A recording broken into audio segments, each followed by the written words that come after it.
About 30 years ago, actually it was 29 years ago, I came to know the Lord, and I was attending a church about our size.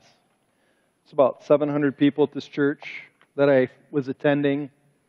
And they had a baptismal service like we do, and they had a weekend designated to have it outdoors at a camp.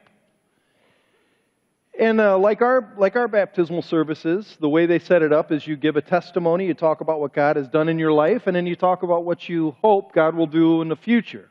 And I can remember standing there and saying how I really have a desire to learn His Word and possibly serve Him in some capacity.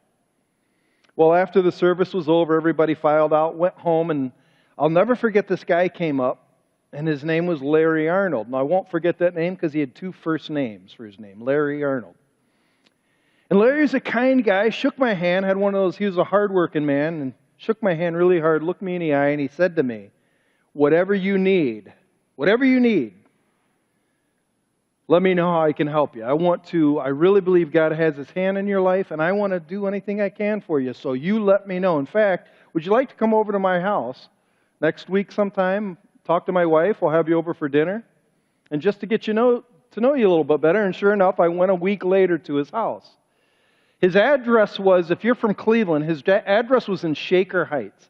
If you know anything about Shaker Heights, it is nice. It's rich.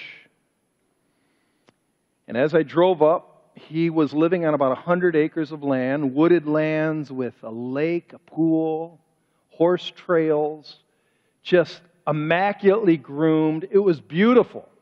There was a log cabin in the front. And I'm not talking about a little log cabin. I'm talking about a big, probably anywhere from $200,000 to $400,000 log cabin. Nice. That's where he lived.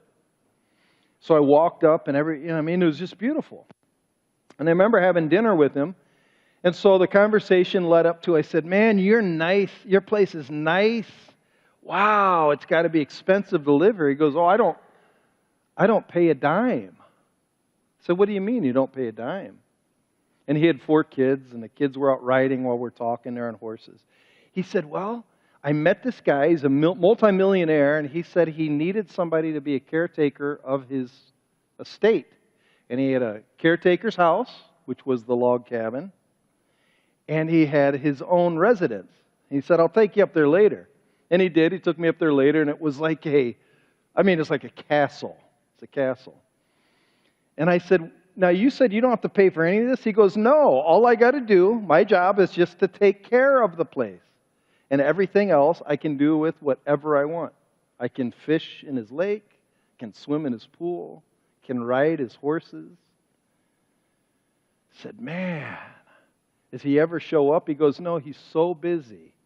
He's maybe here 1 or 2 weeks out of the year, but it's basically mine. And he still lives here in this day. And I can remember after meeting with him, I read this in Ecclesiastes chapter 2, verse 26. It says, for the one who pleases Him, God has given wisdom and knowledge and joy.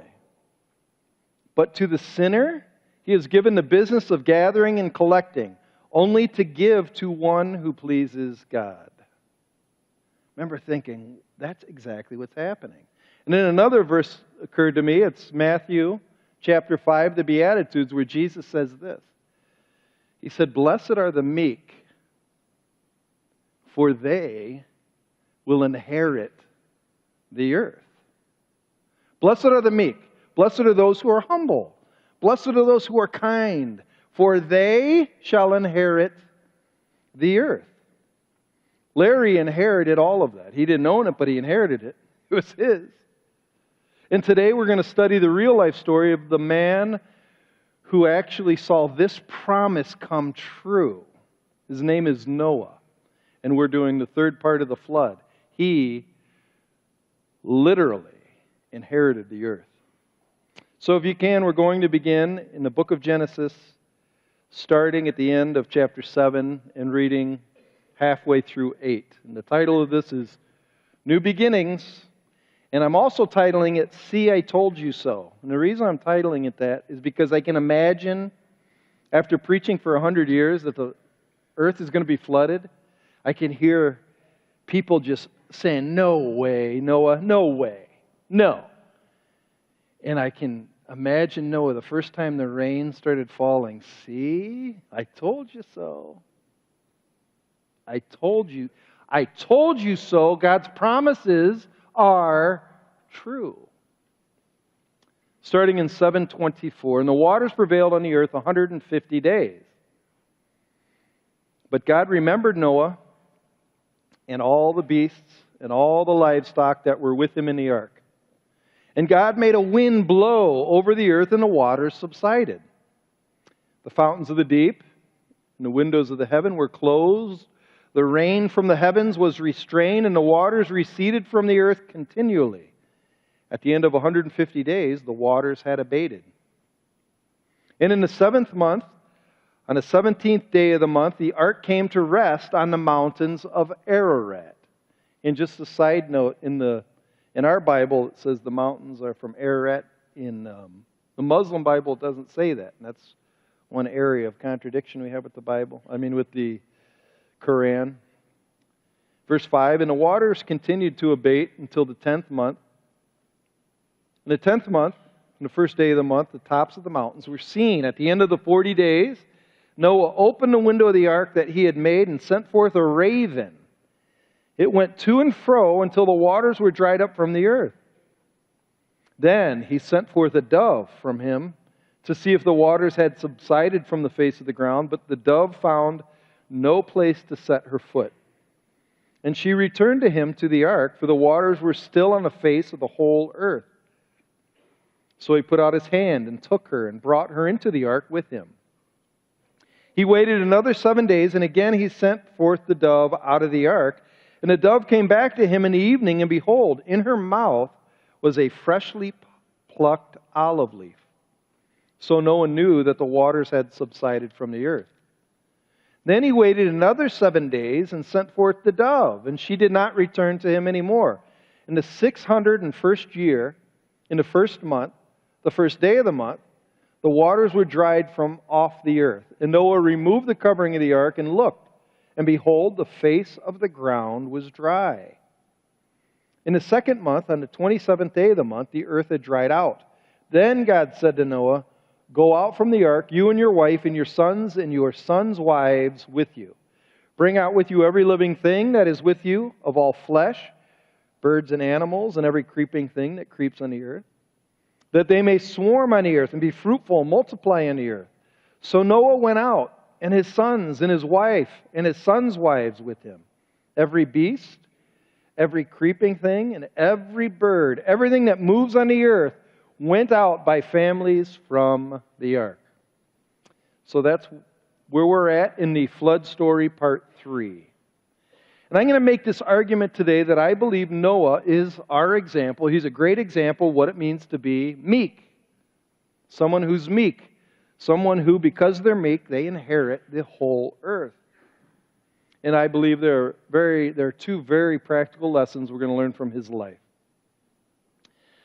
But before we start, defining meekness is hard to do because in our culture, we don't esteem it as a virtue anymore. In Jesus' time, he talked a lot about meekness and how important it was to be meek. But in our culture, we are competitors. We want to win. We want to be the best. We want to have the most thumbs up, the most likes, the most Instagram views, the most blog hits, the most, just the best. We want to be the best. I was watching a football game yesterday. It was a pretty important football game on yesterday. But I was watching this football game, and on this football game, by the way, Lauren, I loved your scarlet outfit today. And we were watching this game, and there's a commercial on there. And if you watch the game, there's this commercial. And this lady comes in, and she's buying her husband Christmas gifts. And there are 2 watches, and he gets to choose which color. And then he takes her out and says, you get to choose which one you want. And they're leaving this house that is unbelievable. Like, who lives in a house like that? Spotless. And then in their front driveway is this brand new truck. It's about $60,000. and a brand new, like, Caravan-ish red car that you know is about 60 grand. And he goes to his wife, which one do you want to choose? And she jumps into the truck and says, I love this truck. I love this truck. And I'm thinking, come on. Seriously, who is going to spend 120 grand on two cars that are going to depreciate in 5 minutes and going to be worth $10,000 after the commercial's over? It's ridiculous. But we deserve it. I deserve to have those trucks and house. I deserve to have everything. It's mine. That's the kind of world we live in. We really think we deserve it. Our politics, we call it the blood sport. It's a sport where we need to win. If we don't win, we're mad, like mad. And sports is our idol. We worship it. It's everything. It's everything. And so when we say, the meek shall inherit the earth, we're like, you mean I've got to be a weak, wimpy, no good loser? But meekness is not weakness. Where a person just gives in and is passive and lets everything happen to them and every event's out of control. That's not meekness, nor is meekness a personality. Sometimes we think because the person's like Piglet and timid and walks around and is kind to everybody and you can do whatever you want, here, take whatever you want. That's not meekness either. We think that's meekness. Just be nice. I once heard, you know what the number one value for a Christian man is? Just be a nice guy. That's not meekness. The best definition I could find for meekness is, and listen closely, it means the patient and hopeful endurance under undesirable circumstances. So when something bad happens my way, I'm patient and I wait. Another definition is the person who, when things are hard, they're resilient and strong. But to outsiders, this quality of meekness seems like you're vulnerable or weak, but if you really know the person, they are truly strong. They are the ones who can, without complaint, without resistance, without retaliation, they can withstand. And that's hard to do because most people complain, retaliate, and resist. Meekness is when a strong person has been placed in a position of weakness where they must persevere, where lesser people usually would quit and give up. I was reading about this Greek word for meekness, and they said when it comes to animals, we use the word tame. So a tame animal has the same idea. A tame animal has not lost their strength, but have learned to control their destructive instincts and live in harmony with their master. A tame animal, when you really tame them, they can finally use their strength for good. An untamed wild animal, you can't control them at all. So you could say, what is meekness? It's a person under control. It's a person who allows God to have a reign on them. Is able to not force them, but move them in the way He wants them to go. I was thinking about it. Last week, my dog met this little puppy that just nips at him and barks at him, yips around him. My dog is a little bit older, a little wiser. My dog is meek, but this little puppy is irritating him a little bit, and he started going,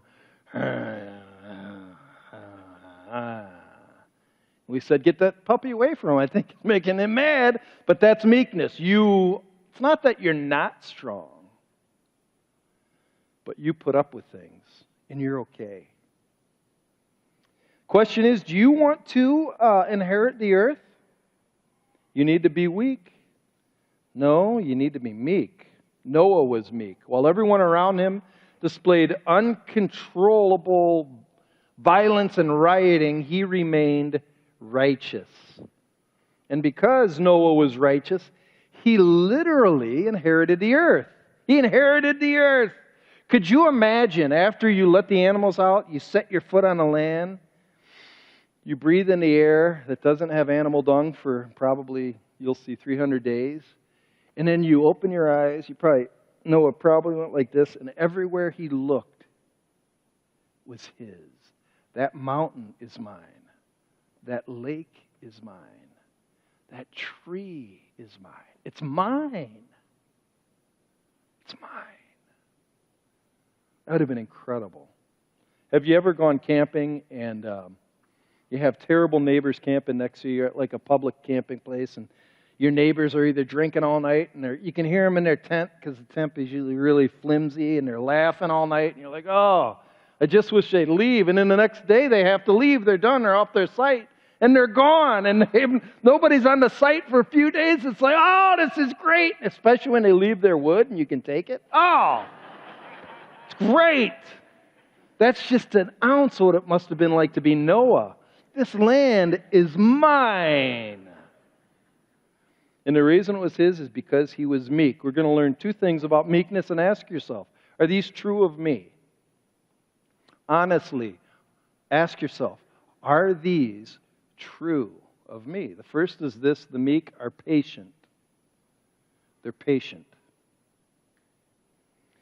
2 Peter 2:5 tells us that Noah preached righteousness. It says, God did not spare the ancient world, but he preserved Noah, a preacher of righteousness, with 7 others. He brought a flood upon the world of the ungodly. And so we don't know what Noah preached exactly, but we know it had to do with the flood is going to come and you'll probably die. I'm sure that's what his message was. He's warning people. So we can assume Noah preached about the need to repent and turn. If Noah did warn the world obviously chose to ignore his warnings, because everybody but his immediate family died in a flood. Because the Bible teaches that it was actually taken, the world was taken in surprise. Listen to what Jesus says in Matthew 24:37. The coming of the Son of Man, this means the second coming of Christ, will be just like the days of Noah. For as in those days before the flood, they were eating and drinking.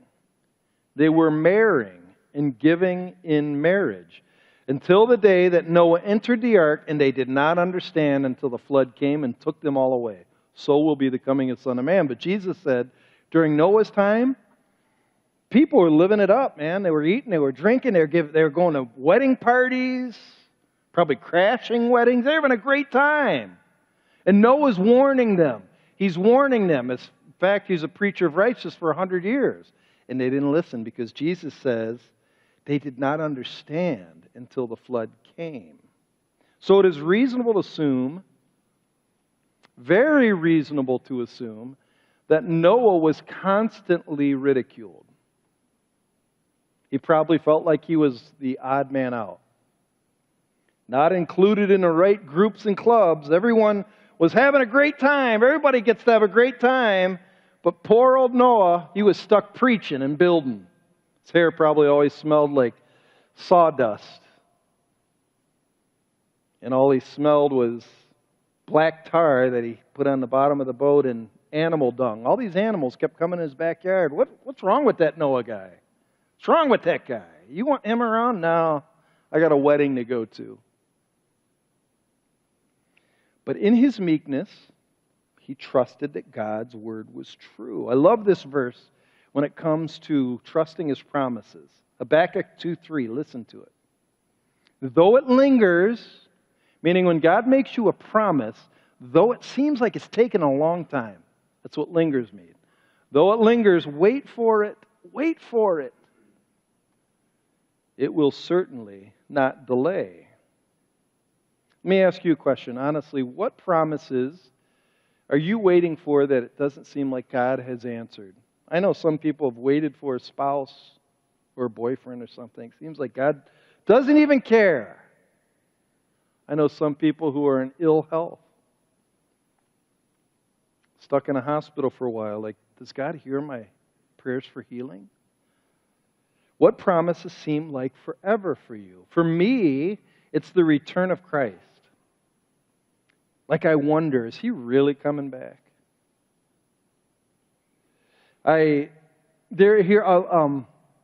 Preaching is known as something that's incarnational. It means that I am supposed to It's the making the Word become flesh. So I am supposed to not just share with you the truth of the Word, but how it affects me. And sometimes God's promises don't, to me, seem like, man, is He really worth it? And I'm just trying to be honest with you because I know you feel this. And here's some things I have actually asked as I wait for Christ to come back, because sometimes it seems like forever. Have I really made the right choice becoming a preacher when all of my friends are millionaires? I've got one friend, my best friend from high school. He owns a $6 million house.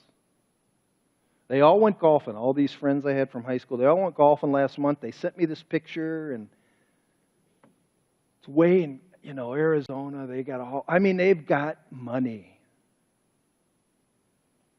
They have boats. They have houses. They travel around the world. And then I ask myself often in dark times, have I made the wrong choice coming to Kent City to tell people about a God no one can see?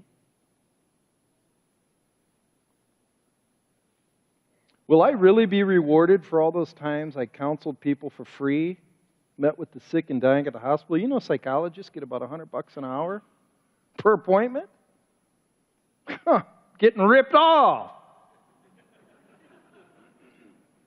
And then next month, we're going to ask people to give to a building project to enhance our ability to preach the gospel. Why would anybody want to give to a building when they could go buy a new boat or a new fishing pole? They could get 2 new trucks on their front drive, and their wife could pick that one and say, "That's mine, baby." You can do that right now with your money. And then when I'm like that in that darkness, I hear in my prayers, patience, my dear man, patience. Be like Noah. To inherit the world later, you need to give up parts of it now.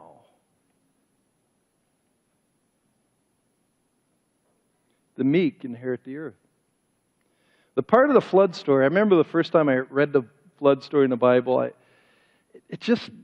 chapter 7 and the beginning of 8 kind of was depressing to me. It just, poor Noah, he has to wait so long. Poor guy, he's in there a long time. Have you ever wondered how long he's in that ark? Look how long he's in that ark. So the first part of the story is when the water started prevailing on the earth. It says he entered the ark and it started to rain. And then the rains fell. And when it says the rains fell, it said the flood waters of the earth opened up and the heavens opened up. And it just was a giant deluge of water for 40 days. So 40 days and 40 nights. Remember reading that, that's so long, 40 days and 40 nights. And then it says in chapter 8, verse 1, the winds were sent by God and the waters started to abate. When the waters prevailed, that's 150 years, and the waters abated, that means when they started basically either being swallowed up by some cavern in the ocean, maybe the Pacific Reef, or do you know how that 70% of the Earth's fresh water is on the South Pole in icebergs? Kind of interesting. But when the waters abated, the way it works in the Bible is came crashing on Mount Ararat. And then the first thing he sent out was a raven. And it said the raven went all around the earth. It never came back. And the reason why, you know why ravens didn't come back? Because ravens eat dead things. Probably a lot of dead people and dead animals that raven was eating. Other people say it's a spiritual lesson for the worldly man who loves and spends his time around the earth chasing death. And then the dove was sent. The dove was sent 3 times. Dove came back. Dove left and came back with an olive branch. And that's a sign of peace. It says if God is now, His wrath is expended, He's at peace with us. That's why often the Holy Spirit is portrayed as a dove, or you'll see the emblem of a dove with an olive branch as a sign of peace. The 3rd time he was sent out, he didn't come back. The idea is he probably found some low valley where doves like to eat, little berries or petals off of a tree. And then it says in 8:3, the water was completely gone from the face of the earth. But he was still not able to leave. He waited for God's okay. So he had to wait 70 more days to let the earth dry out. And it says that's when Noah opened the ark. The idea is he opened the top. Could you imagine all that stink just going, whew. Oh, it's probably a good day. Oh, the air freshener. And then Noah left the ark. He let all the animals leave, and then Noah leaves the ark. And so, in total, his waiting period on the ark was 370 days. It's about a year. But after a year, he got to step on that earth, and it's all mine. He got to name the towns, the highways. It's all his. Do you think it was worth it waiting that year? Actually, in total, it was about 101 years he waited, because he preached about 100 years. Waited a year on the ark. 101 years he had to wait. You think it was worth it? He's 600 years old, so it was actually probably didn't seem like that long. No, it's probably pretty long. But I think his waiting was worth it. What would that day be like when you finally got to see it brand new? What will heaven be like when the only people up there are people that care about you? And you don't have to fight this thing called the flesh anymore. And you'll walk out there and Jesus will say, it's all yours. You're my sister, you're my brother, you inherit all this. You inherit all this. You co-reign with me. That's what it says in Romans 8:17. If we suffer with him, we reign with him. It means it's all ours. What will that day be like? Well, to get there, Noah had to wait a whole year. But he's meek, and he was okay with that. I was reading this book by Dr. Martin Lloyd-Jones that talks about meekness. And in it, he was saying, why be patient? The question is, why be patient? And listen to his reason for being patient. And let this filter through. This is amazing. Because a meek person has a right view of self and knows that all glory goes to God. Meekness is knowing yourself rightly. And you know that everything you have is not from you. And then he says, since that's true, all glory must go to God, I can wait on him to accomplish things in his time. Since he's getting glory, he knows what he's doing to get that glory, so I can wait on it. If it was for me, the reason people are impatient because they want their own glory. They want things their way and in their time. But if it's for God's glory, we can trust him. I don't need to assert myself. That means push my agenda. I don't need to make demands for my position or privileges. Look at me. I've been working here this long. Don't you notice me?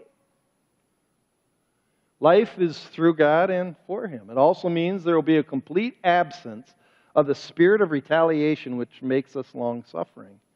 Which means when people wrong you, it's about God's glory, not mine. I'm not going to retaliate. I'm patient. So first of all, the meek are patient. Secondly, the meek are thankful. If God tells me to wait, because he says the promise will come, and when the promise does come, then I know that I can't take any credit for it because he's the one that accomplished the promise. And when he does it, he deserves the credit. It's a no-brainer. A meek person gives him the credit that's due him. We call this gratitude. Watch what Noah does the moment he comes out of the ark. Genesis 8:20. So they come off the ark, he steps foot, probably take a deep breath, and then it says in verse 20, then Noah built an altar to the Lord and took some of every clean animal and some of every clean bird and offered burnt offerings on the altar. Some people like to say that, the account of Noah, it's a contradiction. It says they come 2 by 2, then later it says 7. Some come by 7, but the clean animals were to be gathered by 7 so they could be offered as a sacrifice. That word in there, burnt offerings, in Leviticus means a whole burnt offering. All of the animals to be burnt up as sacrifice of worship to God except the hide, but it's a whole or a thorough burnt offering. Means all of me, God, is praising you. All of me. All of me. He gave whole sacrifices of thanksgiving. It's a recognition that everything he has was given to him by God. He's been living by faith. Have you ever had Have you ever had memories when you all of a sudden realize everything I have has been given to me by God? That sometimes there's times in life when you just stop and you say, God, you're incredible. I was praying through this, and I remember I had one time, but I'll have to step back to give you that time. My wife and I, for a year, we lived in Russia, teaching the Bible in public schools. I can remember about 3/4 way through the year, it was really cold in Russia. I mean, really cold. I remember looking out my window, and you could look over, and the snow's falling, and there's old men playing chess with these shapkas and giant coats on, smoking cigarettes. Guys like to sit in their haunches, smoke cigarettes like a... It's a weird place in Russia. You know, it's cold. Like, what am I doing here? And then my wife is pregnant. And we're broke because we took all our money to go to Russia. And I'm thinking, God, we're almost done with Russia. I've got no job. What do I do? And I used to pray Psalm 90, verse 17, every day. And Psalm 90 says, establish the work of my hands, O Lord, establish the work of my hands, which is, God, you have to take care of me. You've got to prepare my future for me. Establish the work of my hands, because I don't know what I'm going to do. We're broke. I always seem like I'm broke, but we're broke. Now, 2.5 years later, it was a sunny summer day. My daughter was 2.5 years old in the backyard, running around, giggling. My dog was barking. I was given a guitar, and I learned how to play it. I always wanted to play the guitar, and all of a sudden, I could play it. Somebody dropped off a week before a brand new, or it's not brand new, but a pool table. I always wanted a pool table. So here I got a pool table, I can play a guitar. My daughter's running around the backyard with a dog. I've always wanted a dog, and I had a job. I could pay my bills. And I can remember it was a beautiful sunny day, and I'm playing this song that goes, bless the Lord, oh my soul and all that is within me. Bless His holy name. And then it goes, He has done great things. He has done great things. He has done great things. Bless His holy name. It's funny, after first service, Laura was my next door neighbor, and she goes, I remember you singing in the backyard all the time with that guitar. That was really weird when she came up and said that. But that day, like, what else she know that's going on back there? But what I was thinking, God did everything for me. I was broke. I had no future. I should not be doing this job. Honestly, I don't deserve this. You guys could do far better. And all I'm thinking is, God, you're so good. Do you ever thank God, or do you deserve things? A meek person knows they don't deserve anything. And everything they have is because He's incredible. He's incredible. Take a breath right now. That oxygen, you didn't pay for that. He's so good. God wants our thanksgiving. And so thanksgiving of my whole self, God, you're good. But He doesn't want our religious duty. Look at this verse. This is Psalm 51. This is an amazing psalm, by the way. This is a psalm of David after he sinned. A wicked, vile sin. He slept with Uriah's wife, Bathsheba, and had Uriah killed. And he asked in the beginning of the psalm, forgive me, blot out my transgression, cleanse me. And then he says, take not your Holy Spirit from me. And then he gets to this point where he realizes that God forgave him, God took away his sin, God blotted out all his blemishes, and here he said, and you don't delight in sacrifice, God. You don't want my religion. You don't want this burnt offering that I'm just going to give out of duty. You know what you want? You want a broken spirit. A broken and contrite heart. That means a person who is meek and humble and broken and okay with it. Contrite means I'm tame. I'm just fine. Are you? Are you truly grateful? Do you come to church because Grandma will get mad at you? Do you come to church because I just want to sing to God? I love Him. He's so good. It's a big difference, by the way. A big difference. For 23 years of my life, I went to church because I felt like that's what I'm supposed to do. And then after that, after I got saved, I went to church because there's really no other place I'd want to be. It's a big difference. So the meek, they're patient. They wait. The meek are thankful. And because of that, they are also very pleasing to God. That's the outcome of a meek person, is they are pleasing to God. Look at verse 21 of Genesis 8. Then Noah built an altar to the Lord. This is verse 20. He took clean animals, made a burnt offering. So the smoke's going up, it's burning some of these animals. It's going up. And then verse 21. And when the Lord smelled the pleasing aroma, God was watching Noah, and God could smell the intent of his heart, his worship. The Lord said in his heart, I'll never again curse the ground because of man, for the intention of man's heart is evil. But I won't strike down any creature as I once did. So he's saying, even though man still is evil, I'm going to make a promise because of Noah pleased me so much. Never again. God was pleased. And so he made a covenant with Noah, which is basically starting in verse 8. Then God said to Noah, a covenant is agreement. It's like a promise, but it's deeper than that. It's a promise that he will fulfill. Then God said to Noah and to his sons, behold, I will establish my covenant with you and your offspring. That's verse 8 and 9. And then verse 10.